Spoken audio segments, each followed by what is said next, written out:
Hi friends, आज हम लोग एक नई कहानी सुनेंगे। समझदार शेफाली बहू।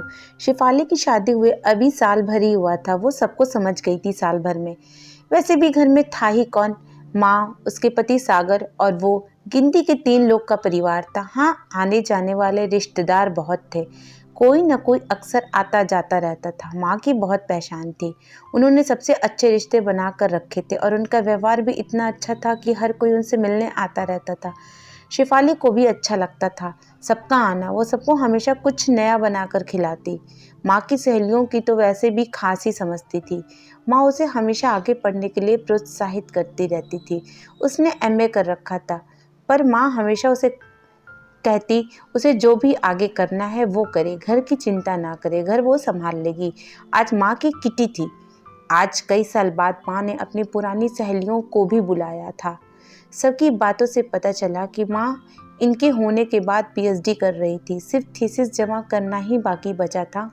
पर अचानक सागर के पापा चल बसे तो सब छूट गया। माँ ने उसके बाद सागर पर पूरा ध्यान लगा दिया था। पूरे घर की जिम्मेदारी उन पर आ जो गई थी, पर माँ ने सब बहुत अच्छे से संभाल लिया था। आज शेफाली को समझ आ गया था कि माँ क्यों उसे बार बार पढ़ने को कहती थी। उसने एक दिन सागर से माँ की पढ़ाई के बारे में सब पूछा। फिर उसकी सहेलियों से मिलकर सब जानकारी ली और माँ की पीएचडी के बारे में सब कुछ पता कर लिया। वो अब अक्सर बाहर जाने लगी थी। जब माँ ने पूछा कहाँ जाती हो तो उसने बताया कि माँ, कुछ आगे पढ़ाई की सोच रही हूँ, बस उसी सिलसिले में थोड़ा बाहर जाती हूँ। माँ खुश हो गई। उन्हें अपने अधूरे सपने को पूरा करने की आशा शेफाली में ही दिखती थी।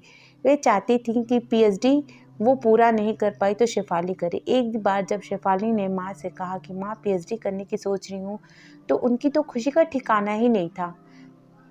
फिर शेफाली ने कहा, लेकिन माँ, आपको मेरी मदद करनी होगी। शेफाली की सास संतोष जी ने उसे हर संभव मदद की, यहाँ तक कि उसकी पूरी थीसिस खुद ही उन्होंने ही लिखी। हर टॉपिक शेफाली उनके साथ साझा करती थी। उनकी मेहनत रंग लाई थी। आज आखिरी दिन था, थीसिस जमा करनी थी। तभी शेफाली को फ़ोन आया कि उसकी माँ की तबीयत खराब है। तो उसने संतोष जी से पूछा, अब क्या करूँ? संतोष जी ने कहा, तुम अस्पताल जाकर आ जाओ, तब तक मैं तुम्हारी थीसिस जमा करने की आवश्यक कार्रवाई करती हूँ।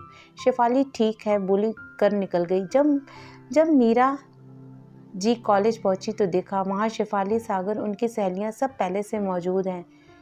उन सबको देखकर वे दंग रह गई।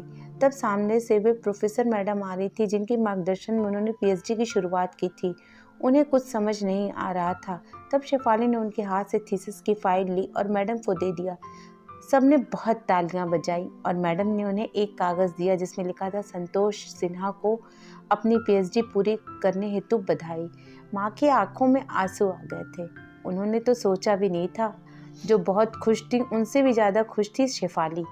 उसने माँ को कहा कि माँ, आपको अपना सपना पूरा करने के लिए किसी और का सहारा लेने की ज़रूरत नहीं है। आप खुद ही काफ़ी हो। आज संतोष जी को तो लगा कि उन्हें सारे जहाँ की खुशियाँ हासिल हो गई थी।